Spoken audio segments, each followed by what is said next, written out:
Добро утро. Немојте од Сабајля да ги броите парите во домашниот буџет. Ви предлагам малку, само колку да се оттргнете од сомневањето ќе имате ли доволно дома во домакинствата на глобално ниво, на државно ниво. Еврообврзница се подготвува можеби нова кон крајот на годината. Македонија досега издаде околу 6 еврообврзници со прилично огромна сума од 1,7 милиарди евра задолженост кај странските кредитори. Стигнува и за отплата обврзница кон крајот на овој месец. При тоа, за да се соберат парите, Министерството за финансија се обиде, за разлика од порано револвингот кај странските кредитори, да го замени кај домашните инвеститори. А Магдалена Симоновска е посебен советник на министерот за финансии, Ангелковска точно за јавниот долг. Добро утро. Добро утро. Како сте, добри? Добро, работно. Колку пари имате во чантата?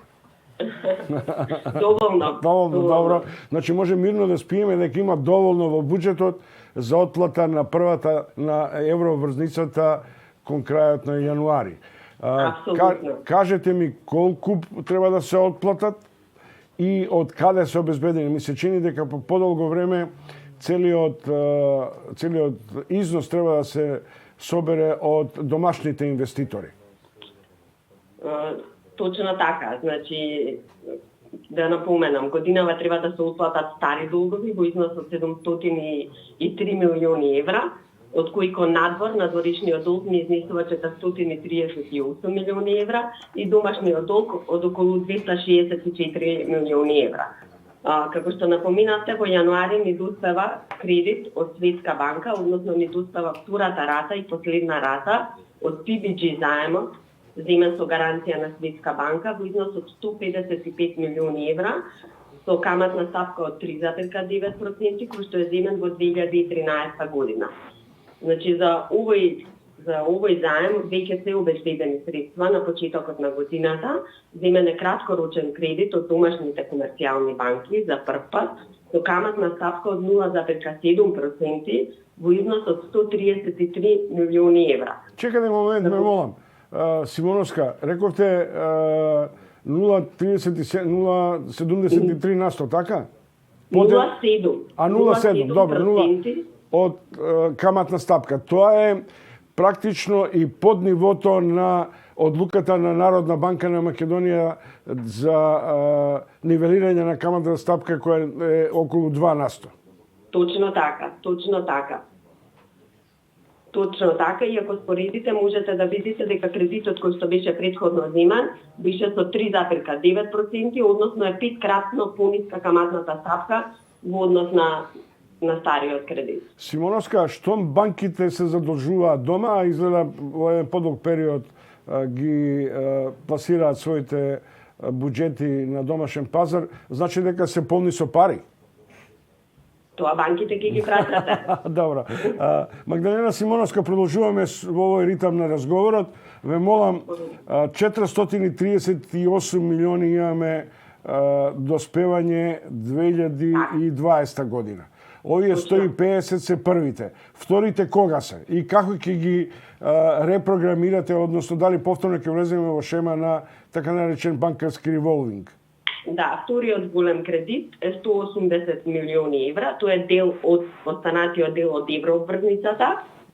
Тој ќе биде, треба да се отплати во декември 2020 и тоа е земен со каматна стапка од 4,9%. И тоа е дел од веќе издадена обврзница, која што беше издадена, како што напоменав, 2015 година. Меѓутоа, за прв пат во 2018 година се отплати порано дел од таа обврзница со каматна стапка од 2,75%, односно беа рефинансирани 270 милиони евра од еврообврзницата. Така што на крајот на оваа година во декември ни доспеваат уште 180 милиони евра, кои што Планот е да се обезбедат со издавање на еврообврзница, меѓутоа, имајќи во предвид дека буџетот е стабилен и ликвиден, дека имаме доволно средства во буџетот, сепак се следи меѓународниот пазар на капитал и се гледа да се добијат најоптималните услови со цел да се определи најдобриот тајминг кога би можело да се издаде еврообврзницата. Магдалена Симоновска, ние од овие 6 на два пати се задолживме по 500 милиони евра, 14 и 18 година, кога владата на Зоран Заев ја издаде еврообврзницата со каматна стапка од 2,75. Таа доспева после 7 години. Но сега сакам да ве прашам една јасна перцепција. Ние имаме колку долг по однос на еврообврзниците? 1.628 во вкупно. Добро. Тоа значи дека во финансиската стратегија 19-21 точно е прецизирано како ќе се сервисира доколку оваа влада на Заев и натаму остане. Како ќе се сервисираат тие? Обврзница за обврзница или? Зависно од политиката. Сепак би кажала дека стратегиите се прават на 4 години, во секоја фискална стратегија се предвидува како ќе се сервисира долга. Во принцип, знаете и сами, на пазарот постојат повеќе начини на кои што може да се финансираат. Ја имаме приходната страна, ги имаме еврообврзниците, ги имаме домашниот пазар со публикување на државни харти на вредност. Значи, во принцип има повеќе начини, сето тоа се зависи од политиката на министерот и од владата. Колку е Министерството за финансии свесно или на кој начин владата на сегашната влада ќе успее буџетскиот дефицит да го сервисира со домашни извори или повторно ќе одиме на задолжување кај странските кредитори? Вака, би сакала да напоменам дека сепак и да истакнам и граѓаните треба да знаат дека еврообврзницата е еден од најповолните начини за финансирање. Пред се и во случајот нели и во делот на каматните стапки и во делот на рочноста, меѓутоа имајќи во предвид економските услови, сепак се прават и комбинации. Во моментов домашните банки се доста ликвидни, важен е и развојот на државните харти од вредност, нели препоракани од Меѓународниот монетарен фонд, затоа препорачливо е да се прават комбинации во делот нели на задолжување. Уште само за крај ќе воведам само за момент во една политичка или теоретска расправа или критика. Неспорно е дека цел свет на финансиските пазари посветува големо внимание, но кога 2018 во јануари, значи речиси пред 2 години се задолживме 500 милиони, тогаш екс-министерот за финансии Никола Поповски напиша текст во кој вели вака: загрижува тоа што зачести издавањето еврообврзници последниве години без оглед на каматните стапки на еврообврзниците со кои се задолжуваме денес. Сервисирањето на јавниот долг може да биде голем товар на економијата во зависност од каматните стапки.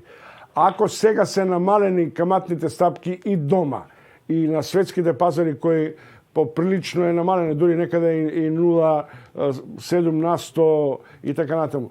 Дали ќе продолжи овој тренд на задолжување што е неопходен и за буџетскиот дефицит и за развојот на државата?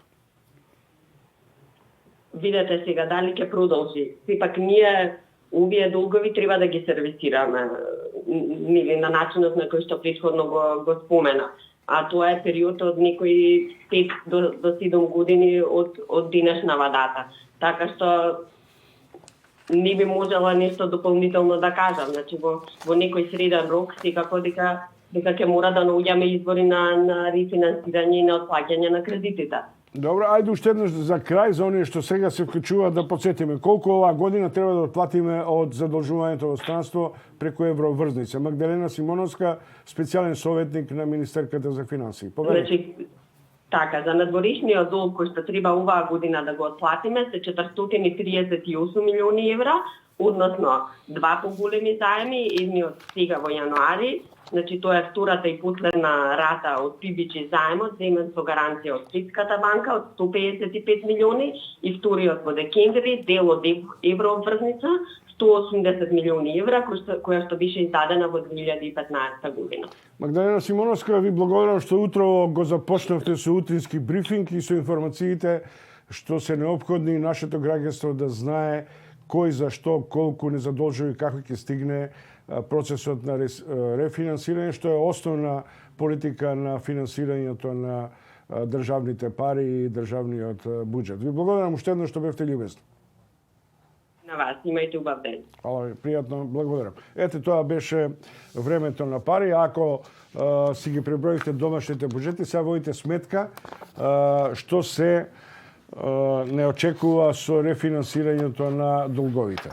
Следуваат минутите за Андоновиќ, неговите анализи на состојбата на миграната цена, а потоа Снимка. нема потреба снимка, одиме понатаму. Инаку беше предвидено, бидејќи го чувте и диалогот, предполагам, беше предвидено да го реемитуваме дел од интервјуто на министерката за финансии Ангеловска, која беше пред 10 дена и за која за прв пат чувме дека еврообврзницата на крајот од јануари ќе се рефинансира со задолжување кај домашните банкарски кредитори со релативно пониски каматни стапки од 0,7 на 100, што е практично светска цена на кредитите на финанските перзии во светот.